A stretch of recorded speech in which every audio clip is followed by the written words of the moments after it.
Marsh, private arm of the law, and his crusade against crime. I'm Danny Marsh, private eye, with headquarters in Metro City. Unless I could get some conclusive proof of Magnus the Great's suspected criminal activities, I was going to have to return Darlene to him. I hated the idea because the poor girl was in a mental straitjacket, a sort of coma. I took one last look at her as I started to leave Pat's apartment, bound for the office. Well, see you later, Pat. With good news, I hope. Okay. Oh, whoops, the phone. Good luck, Danny. I got a hunch I'm going to need it. So long, Patricia. Yes? Hello? Pat, this is Reggie. Look, put Danny on, will you? He's walking into a death trap, and I got to tell him. What are you talking about? Take it easy. Danny isn't here. But he's got to be. Now slow your motor down and tell me what this is all about. Well, Magnus set some kind of trap in Danny's office. I don't know what it is, but he called it a death trap. Wait a minute. He just left. Oh, good heavens. I've got to call him back. Oh, it's too late. I have to get there before Danny. Listen, Reggie. Reggie, get over here right away and keep an eye on Darlene. I'm going after Danny. Driving to the office, I thought of the call I was expecting from a friend in Chicago, a fellow shamus. I had him looking into the death of the girl who worked for Magnus before Darlene, interviewing the girl's parents. Maybe the information would help me keep Darlene from the same fate. My good Shovels, I'm getting nervous, and when I get nervous, that's inevitably a bad sign. Yeah, I know. You're psychic. You know what's going on even when you ain't there. True, I'm not like ordinary men. I tell you, I did just like you told me. When he opens his desk drawer, the thing will go after him. For all we know, March could be a dead man now. Hey! Sorry, mister. I'm in a hurry. I'd hardly get into my office and behind my desk before Pat rushed in, all out of breath. Danny, don't move. Stay where you are. Huh? What? Just don't move. And listen, Reggie called. Yeah, go on. He said that Magnus rigged up some kind of a trap here in the office. He called it a death trap. Oh, okay. Just take it easy. Take it easy, he says. Look, come on, let's get out of here. I gotta catch that call from Chicago. Don't you see every time you move, something may happen? Call the police emergency squad, Danny. What'll I say? Danny March, fearless private eye, thinks his office is about to be blown up. Please come and help him find the bomb. Well, we've got to do something. Whatever the trap is, we'll look for it. No, don't. You start poking around, something might go off.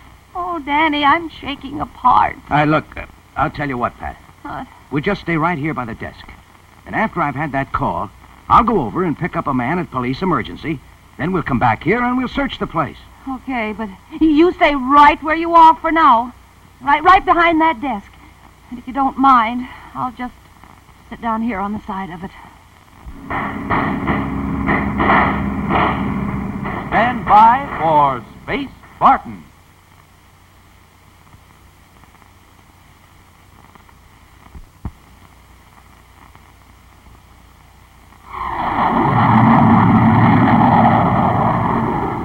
Space Spartan on Mars and beyond.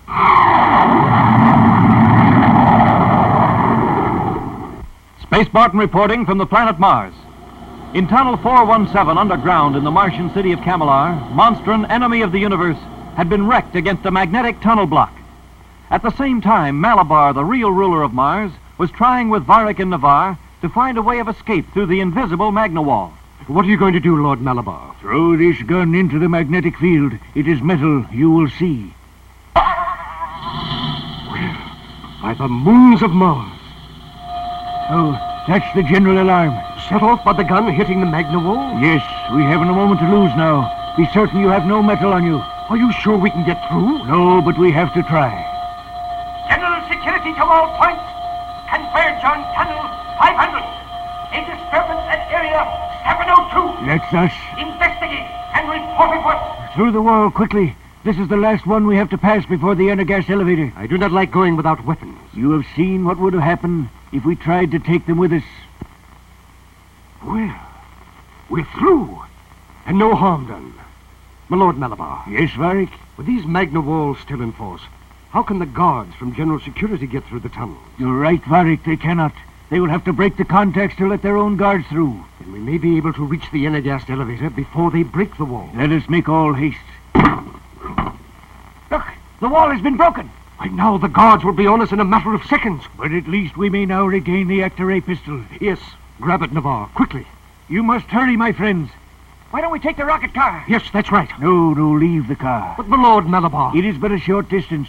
The guards will stop to examine the rocket car and so give us a little extra time. He's right. Let's go, Navarre.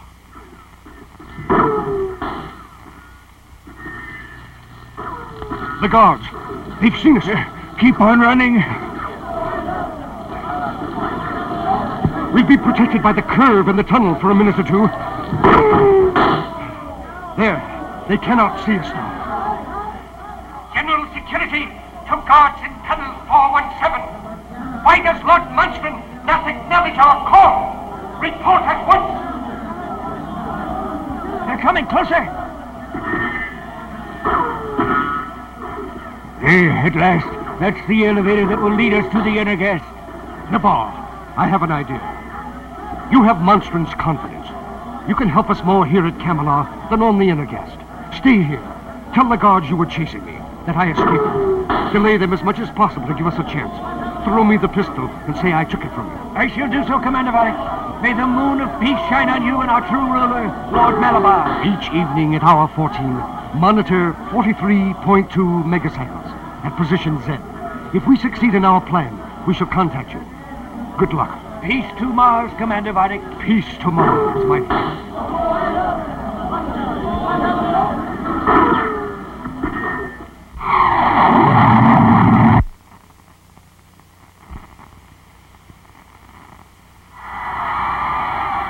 And now for Kid Champion.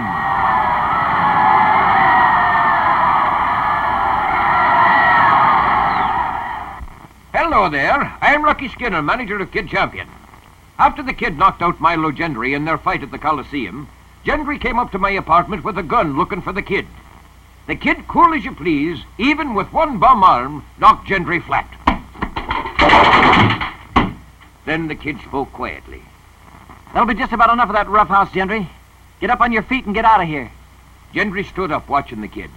That wild light had gone out of his eyes. He just looked beat. Dad, get that gun.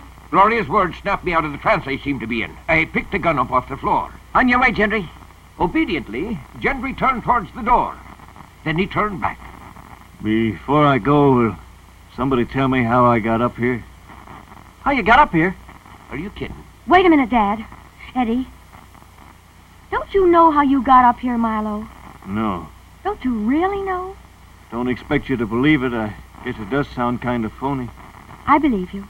Well, I'll be going. Wait a minute, Gendry. What's the story on that?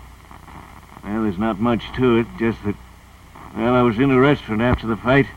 Some guy made a crack about me being beat by the Kid. I went after him. Don't remember anything that happened after that. What do you think, Lucky? Gendry looked sincere enough and puzzled enough, but I couldn't be sure that he wasn't putting on an act. Do you think this is on the level? Maybe. Maybe not. I think it is, Eddie. I'm sure it is. There certainly is plenty of traffic through here tonight. I'll go, Dad. Well, Benny Langle. What are you doing here, chap? Won't you come in? Thanks. Benny looked at the Kid, and then he looked at me, but he didn't say anything to either of us. He switched his glance to Gendry. Milo, I hope you've been a good boy up here. I wouldn't know, champ. But either way, that's my own business, not yours. You're pretty independent all of a sudden. Come on, let's go. There's something I don't quite understand, Benny. How did you know Milo was up here? I don't quite understand that myself.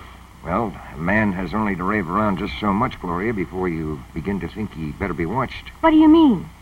I mean, the Gendry got into a jam with a man in the restaurant where we were. Before the trouble ended, the man had crowned him with a chair. Go on. I didn't think too much about it until Gendry began to talk a little bit funny about getting Kid Champion, that sort of thing. Then I was called away from the table, and, well, when I got back, Gendry was gone. Didn't have to come up here after me, champ. I thought I'd better. Well, you got here too late to see the excitement, Benny, but if you're a friend of Gendry's here, you better take him to a hospital for an examination. Getting hit by that chair apparently knocked something loose. I'll take care of him. So you win a fight with one hand, huh? You lucky stiff. Yes, he might take you the same way someday, Benny. Yes, he might. And then again... Good night, Gloria. Good night.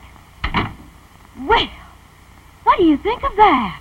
I think now that Benny's the guy who's been working against the kid all this time. Because he and Gentry would have nothing in common except that. The trouble was that this time we had no way of proving anything against Benny Lingle.